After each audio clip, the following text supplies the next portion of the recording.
Hey everyone, welcome back. So, I recently got my hands on some incredibly fascinating source material that literally completely challenged how I think about my bank account. In today's explainer, we're going to explore a totally different kind of financial operating system, and it's built entirely on century-old Japanese principles. If you've ever felt that frustrating realization that you're making decent money but somehow have absolutely nothing to show for it at the end of the month, well, stick around because we're going to discover exactly why that happens and how to fix it. To really understand why this matters, let me share a real story from our source material today. Picture this. You're making 63 grand a year. That's a solid, respectable income, right? Now imagine sitting at your kitchen table, staring at your credit card statement. You've got $4,100 in charges for things like Target candles, random throw pillows, and kitchen gadgets you've used maybe once. And then you check your savings account, and there is exactly $812 sitting in there. That was the harsh reality for the author of our source material. But here's the incredible part. By simply changing the underlying philosophy of her spending, using the exact habits we're about to cover, she went from $812 in savings to over $19,000 in just 12 months. She didn't get a promotion, she didn't launch a crazy side hustle, she literally just changed her operating system. Okay, let's dive into this. The absolute crucial starting point is understanding the profound cultural difference between how the US and Japan view money. In the typical American setup, wealth is a performance. It's highly visible, right? It's the shiny new car, the massive house, the constantly updated wardrobe.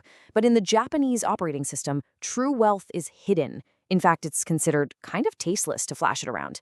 There's this beautiful Japanese word for this concept, tsutsumashi, which roughly translates to being modestly reserved. Over there, financial restraint isn't seen as some terrible sacrifice. It's a highly admired value.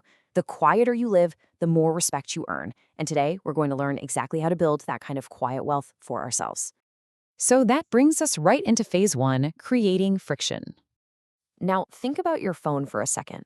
Modern apps are practically built to make spending your money as easy and frictionless as humanly possible. You just tap, swipe, and the money's gone. To wake our brains up from that autopilot, we start with a tool called kakeibo. Invented way back in 1904 by Japan's first female journalist, Hani Motoko, this is simply a handwritten household ledger. And that word, handwritten, is everything. It's the secret sauce. The physical act of writing down your purchases creates what psychologists call cognitive friction. When you just double tap a screen, your brain barely even registers the transaction. It basically stays asleep.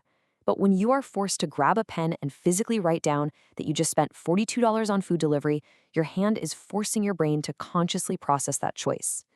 And honestly, look at how beautifully unintimidating this whole system is. You're not agonizing over 20 different complicated budget spreadsheets. It uses exactly 4 buckets: needs, wants, culture, and unexpected. That's the whole shebang. Every single day, you just sort your purchases into one of these 4 categories. Is that expensive dinner a genuine need or just a want? Is that online masterclass truly culture or just a want disguised as self-improvement? Sorting them forces you to make a judgment call. And behavioral psychologists have found that introducing just this tiny bit of friction into your life can actually reduce unnecessary spending by up to 35%. Okay, so once you start closely tracking what you spend, you inevitably start noticing what you're wasting. And that brings us to our next concept, motanai. There really isn't a direct English translation for this, but it describes a really deep emotional response. It's this profound feeling of regret or even discomfort when something perfectly useful is discarded or undervalued. In Japan, wasting food or tossing out fabric or getting rid of perfectly good appliances isn't just viewed as a careless personal choice. It's considered almost morally wrong. Contrast that deeply ingrained respect for resources with the structurally embedded waste we see in the US consumer economy. It's kind of staggering. We waste about 30% of the food we buy. That is basically taking $2,100 in cash and just throwing it directly into the garbage can every single year. We toss out 82 pounds of clothing and textiles per person annually. We replace perfectly good smartphones every 2 or 3 years just because the new one comes in, titanium. By adopting this mindset of motainai and simply tracking her own food waste for a single week, the author of our source material slashed her grocery spending by 30% almost immediately. She didn't eat less food, she just stopped throwing it away. And that ties perfectly into wabi-sabi. This is honestly the direct antidote to the American consumer economy. Because let's face it, our economy completely relies on our aesthetic dissatisfaction. It wants you to feel bad about a scuffed shoe or a couch cushion that's a little flat or a cracked phone screen, purely so you'll go out and buy a brand new one. Wabi-sabi is the practice of finding actual beauty and satisfaction in those exact imperfections. Think about it.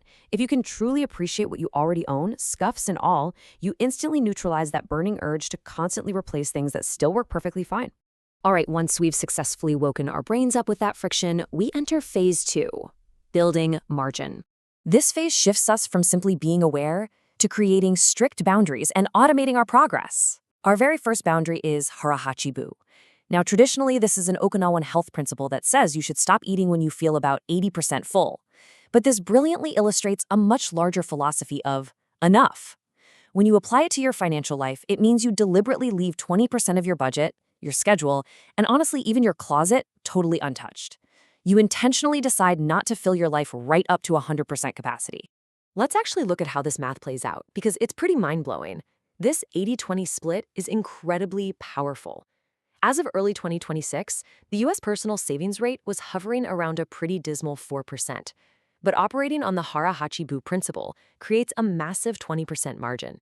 To put that into perspective for you, on a $60,000 salary over a 30-year period, the difference between saving that standard 4% versus saving 20% is literally the difference between retiring with $293,000 and retiring with $1.47 million. That 20% isn't you depriving yourself. It is your financial breathing room. But how do we actually guarantee we hit that 20% mark without failing? We use Chokin. Chokin is the habit of sequence. It means you save before you spend, rather than trying to save whatever happens to miraculously be left over at the end of the month. Because let's be honest with ourselves, thanks to Parkinson's law, our expenses will always magically expand to completely fill whatever income we have available. So the absolute crucial point here is completely changing your order of operations. The standard American model is basically earn, spend, and then hope to God there's something left over. The Japanese model completely flips that. It's earn, save that 20% immediately, and then spend whatever remains. Our source material highlighted this guy named Marcus. By switching to an automated sequence where 20% of his paycheck just vanished into a savings account before he could even look at it, he jumped from saving $144 a month to $960 a month. His brain simply adapted to spending what was left over. It's like a magic trick you play on yourself. Now, as you are adjusting to that new financial sequence, you really want to lean on Kaizen. Kaizen is the philosophy of continuous, tiny 1% improvements repeated over a really long period of time. And there's actually fascinating neuroscience backing this up. When you try to do a massive, super aggressive budget overhaul on January 1st, your brain's amygdala, which is your fear center, completely freaks out. It views that massive lifestyle change as a literal threat, it throws up massive resistance, and you end up quitting by March. But tiny 1% changes, they fly completely under the radar. They bypass the amygdala entirely. Grounding this in everyday practice, just look at how this timeline unfolds. Month 1, you don't swear off eating out forever, you just reduce it by 10%. Month 2, you bump up your 401k contribution by a measly 1%. Month 3, you go in and cancel exactly one subscription. These changes feel completely insignificant in the moment, but stacked up effortlessly over the course of a year, they will dramatically transform your savings rate, and you'll honestly never even feel deprived. And all of that foundation building leads us perfectly into phase 3, finding purpose. Because look, spreadsheets, budgets, and clever automated transfers are all fantastic tools, but they are ultimately totally useless if you can't answer one really deep philosophical question. What is this money actually for? This is where ikigai comes in. It roughly translates to your core reason for being, the purpose that gives meaning to your day. When you align your money with your ikigai, everything shifts. The source gives this amazing example of a guy named Terrence. His ikigai was to be fully present and financially stress-free for his daughter's childhood. Once he clearly defined that, making impulse purchases didn't require some massive reservoir of willpower anymore. They just became totally irrelevant to him because they were an active obstacle to his actual defined purpose. And a huge part of protecting that purpose is realizing that joy and leisure don't have to be a transaction. Shinrin-yoku, or forest bathing, represents this awesome concept of free living. The average American spends around $3,000 a year on entertainment simply because we've been trained to equate having fun with spending money. By shifting to free living, like hitting up local parks, visiting the library, or just cooking at home with friends, you reclaim thousands of dollars. Pair that mindset with Osuji, which is the annual deep clean. When you apply Osuji to your finances, it's a once-a-year rigorous audit where you review every single subscription and insurance policy you have. The author of our source actually found over $300 a month in Ghost subscriptions just by taking the time to do this once a year. Now, the actual glue that holds this entire financial operating system together is Hansei. Think of Hansei as a super quick 10-minute monthly practice of sincere, rigorous, and absolutely non judgmental self reflection. I want to stress that. It is not about feeling guilty. It's simply the practical mechanism you use to close out your Kakebo notebook at the end of every month. You just sit down, take a breath, and ask yourself three very specific questions. Number one, did I actually meet my savings goal? Number two, which of my purchases brought me genuine value this month? And number three, what would I do differently next month? Asking yourself these three questions regularly is exactly how your financial waste becomes completely obvious. It's how leaving that 20% margin gets easier, and it's how your 1% Kaizen improvements actually get their direction. Which brings us to our climax here, the compound effect. I really want to draw a direct line between the famous financial concept of compound interest and the compounding nature of these 10 quiet daily behaviors.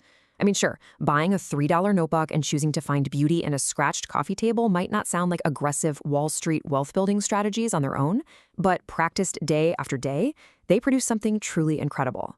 However, it's vital to note that none of this works without the foundational soil of financial literacy. You have to deeply understand that a dollar saved is worth significantly more than a dollar earned, simply because a dollar saved comes without having to pay extra taxes and without having to burn yourself out to get it. I want to leave you with this absolutely phenomenal quote, right from the source material. Wealth isn't built by earning more, it's built by understanding more. The really provocative realization here is that the solution to your financial anxiety isn't necessarily hustling for a bigger paycheck. It might just be adopting a completely different, much quieter philosophy. You don't need a massive salary to start this. You literally just need a notebook, a pen, and the willingness to truly respect your money. So I'll leave you with a question to think about. Are you building wealth as a performance to show off to everyone else? Or are you building quiet wealth so you can finally buy your own freedom? Thank you so much for exploring this with me today, Focus Learners. I'll catch you in the next explainer.